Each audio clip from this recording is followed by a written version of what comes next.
Yo, 'yan Najeriya na warkado kun yarinya ta tsagaro muku tsule dodo don mai cin uwa ku.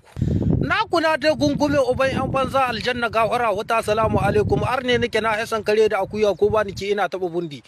A madadin ta na duka dan Najeriya ta shahe shi don mai cin uwa ku don uban da ke hurza mu uwa ku bura.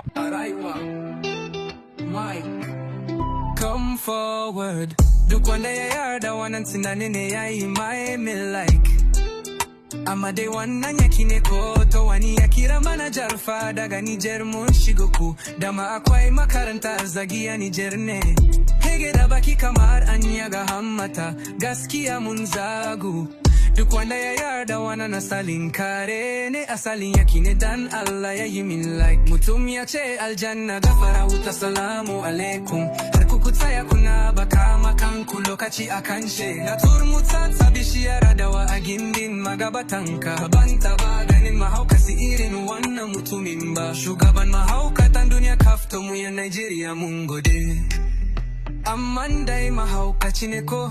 Gashabun takaicin idan mun zage tsinannen ba zai iya karantawa ba. Allah ya baka lafiya, lallai mun sha zagi gaskiya Allah ya shirya mana kai. Amma me muka yi maka haka kaga